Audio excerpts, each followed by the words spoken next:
Hello, this is Carla Coma, and I'm going to read Animal Farm by George Orwell.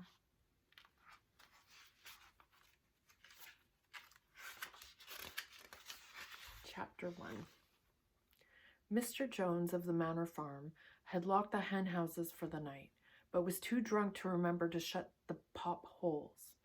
With the ring of light from his lantern dancing from side to side, he lurched across the yard, kicked off his boots at the back door, drew himself a last glass of beer from the barrel in the scullery, and made his way up to bed, where Mrs. Jones was already snoring. As soon as the light in the bedroom went out, there was a stirring and a fluttering all through the farm building.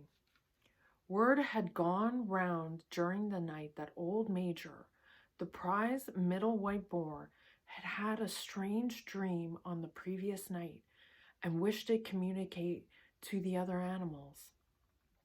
It had been agreed that they should all meet in the big barn as soon as Mr. Jones was safely out of the way. Old Major, so he was always called, though the name under which he had been exhibited was Willington Beauty, was so highly regarded on the farm that everyone was quite ready to lose an hour's sleep in order to hear what he had to say. At one end of the big barn, on a sort of raised platform, Major was already ensconced on his bed of straw, under a lantern which hung from a beam. He was 12 years old and had greatly grown rather stout, but he was still a majestic-looking pig, with a wise and benevolent appearance in spite of the fact that his tushes had never been cut. Before long, the other animals began to arrive and made themselves comfortable about their different fashions.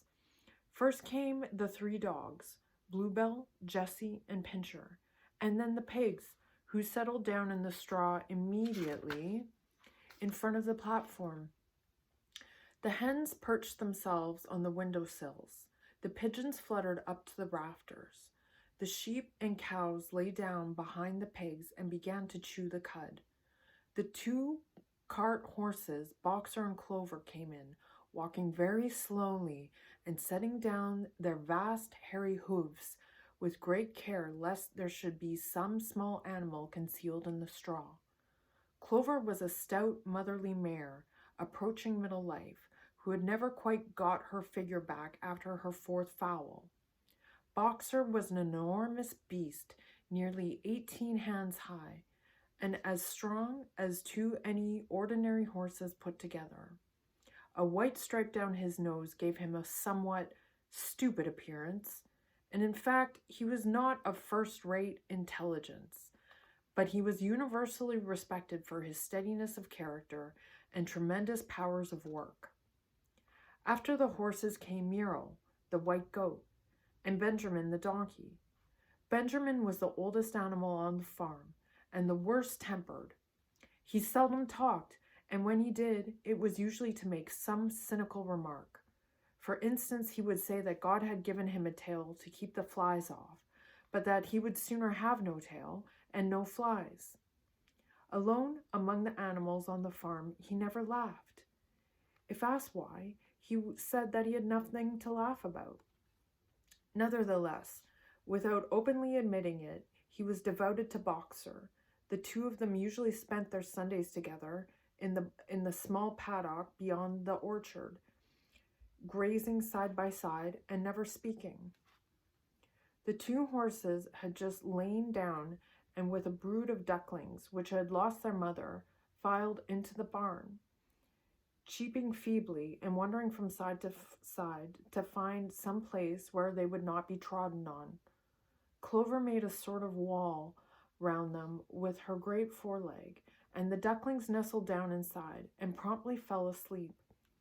At the last moment, Molly, the foolish, pretty white mare who drew Mr. Jones's trap, came mincing daintily in, chewing a lump of sugar. She took a place near the front and began flirting her white mane, hoping to draw attention to the red ribbons it was painted with. Last of all came the cat, who looked round as usual for the warmest place, and finally squeezed herself in between Boxer and Clover. There she purred contentedly throughout Major's speech without listening to a word of what he was actually saying. All the animals were now present, except Moses, the tame raven, who slept on a perch behind the back door. When Major saw that they all made themselves comfortable and were waiting attentively, he cleared his throat and began. Comrades, you have already heard about the strange dream that I had last night, but I will come to the dream later. I have something else to say first. I do not think, comrades, that I shall be with you for many months longer, and before I die, I feel it is my duty to pass on to you such wisdom as I have acquired. I've had a long life. I have had much time for thought as I lay alone in my stall, and I think I might say that I understand the nature of life on this earth as well as any animal now living. It is about this that I wish to speak to you. Now, comrades, what is the nature of this life of ours? Let us face it. Our lives are miserable, laborious, and short. We are born, we are given just so much food as will keep the breath in our bodies, and those of us who are capable of it are forced to work to the last atom of our strength. In the very instant that our youthfulness has come to an end, we are slaughtered with hideous cruelty. No animal in England knows the meaning of happiness or leisure after he is a year old. No animal in England is free. The life of an animal is misery and slavery. That is the plain truth. But is this simply part of the order of nature? Is it because this land of ours is so poor that it cannot afford a decent life to those who dwell upon it? No, comrades. 1,000 times no. The soil of England is fertile. Its climate is good. It is capable of affording food in abundance to an enormously greater number of animals than now inhabit it.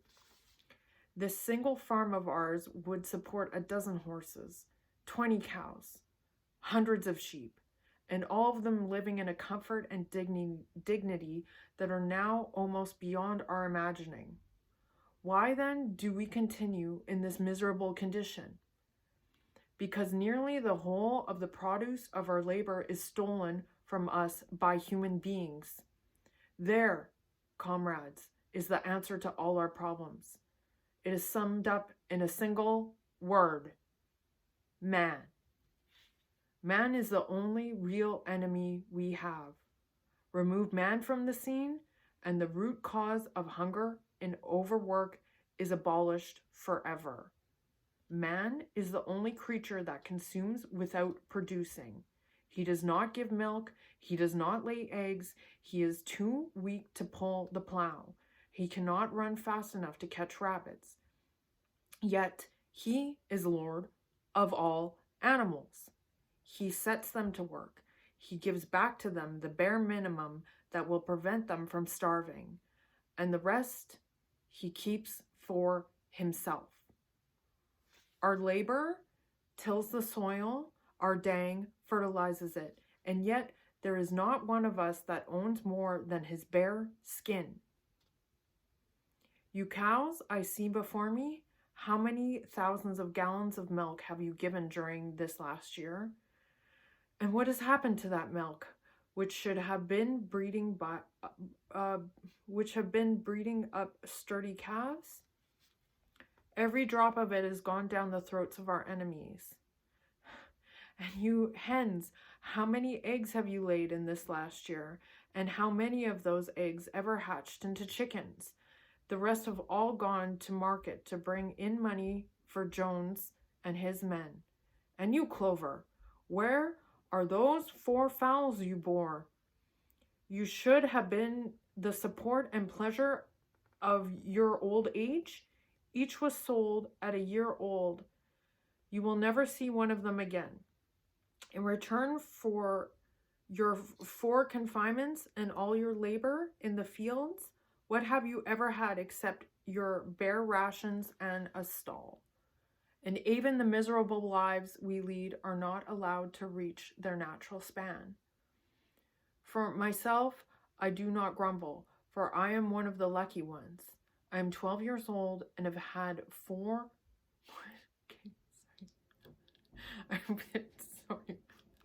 I'm 12 years old and have had 400 children. Such is the natural life of a pig. But no animal escapes the cruel knife in the end. You young... I'm not gonna laugh. I'm sorry. You young porkers. I have to get used to the pigs. Okay. You young porkers who are sitting in front of me. Every one of you will scream your lives out at the block within a year. To that horror, we all must come. Cows, pigs, hens, sheep, everyone. Even the horses and the dogs have no better fate. You boxer, the very day that those great muscles of yours lose their power, Jones will sell you to the knacker, who will cut your throat and boil you down for the foxhounds. Okay. As for the dogs, when they grow old and toothless, Jones ties a brick round their necks and drowns them in the nearest pond. It is not crystal clear then, comrades, that all the evils of this life are ours spring from the tyranny of human beings? Only get rid of man, and the produce of our labor would be our own. Almost overnight we could become rich and free. What then must we do? Why, work night and day, body and soul, for the overthrow of the human race? That is my message to you, comrades. Rebellion. I do not know when that rebellion will come. It might be in a week or in 100 years. But I know, as surely as I see the straw beneath my feet, that sooner or later justice will be done. Fix your eyes on that, comrades, throughout the short remainder of your lives. And above all, pass on this message of mine to those who come after you, so that further generations shall carry on the struggle until it is victorious. And remember, comrades, your resolution must never falter. No argument must lead you astray. Never listen when they tell you that man and the animals have a common interest. That is the prosperity of one and is the prosperity of the others. It is all lies. Man serves the interests of no creature except himself. And among us animals, let there be perfect unity, perfect comradeship in the struggle. All men are enemies. All animals are comrades. At this point, there was a tremendous uproar. While Major was speaking, 4 large rats had crept out of their holes and were sitting on their hindquarters listening to him. The dogs had suddenly caught sight of them, and it was only a swift dash for their holes that the rats saved their lives. Major raised his trouter for silence. Comrades, he said, here is a point that must be settled. The wild creatures, such as rats and rabbits, they are our friends or our enemies. Let us put it to the vote. I propose this question to the meeting. Are rats comrades? The vote was taken at once, and it was agreed by an overwhelming majority that rats were comrades. There were only 4 dissentments, the 3 dogs and the cat, of course the cat,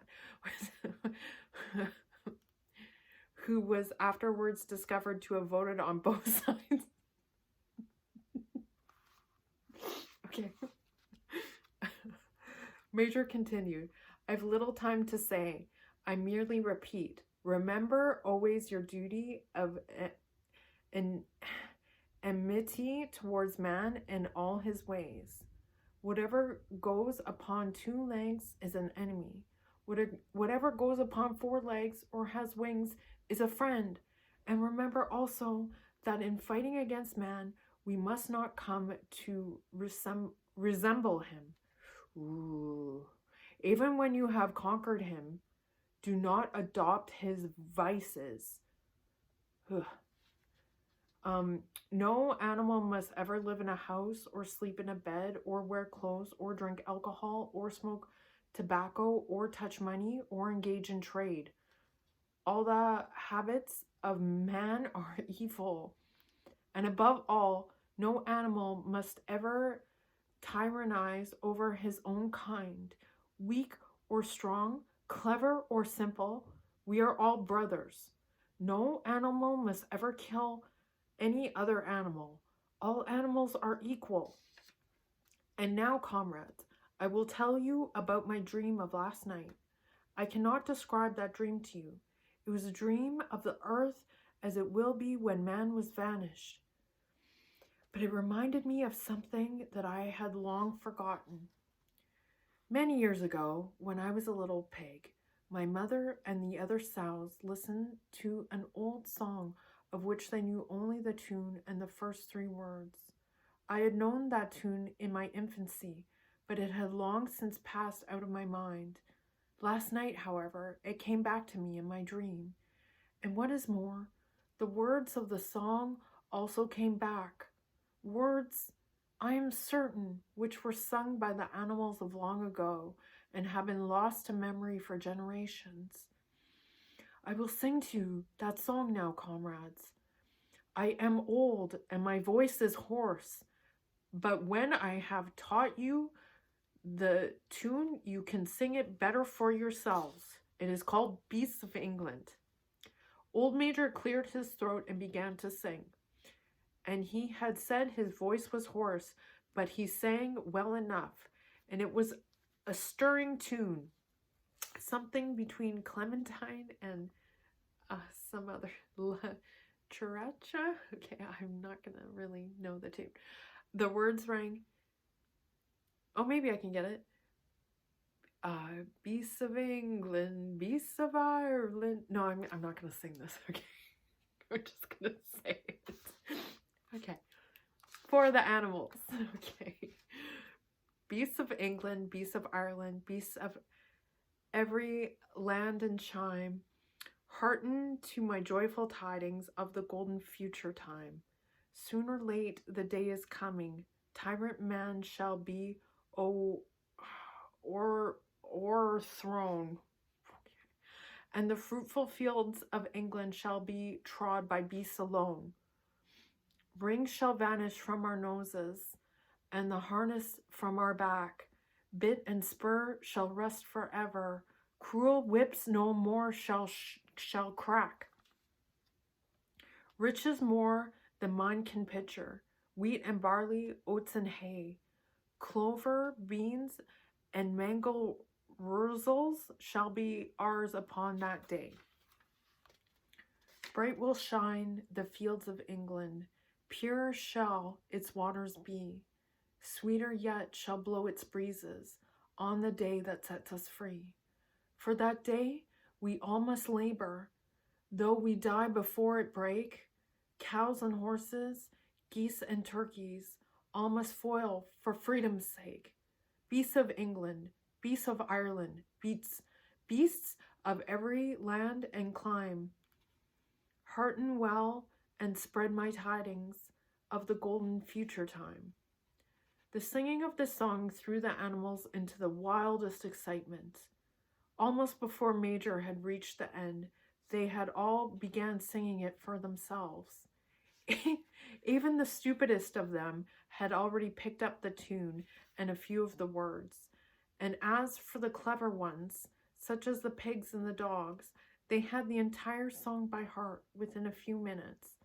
And then, after a few preliminary tries, the whole farm burst out into Beasts of England in tremendous unison.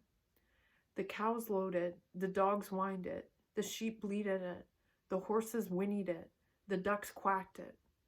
They were so delighted with the song that they sang it right through 5 times in succession, and might have continued singing it all night if they had not been interrupted.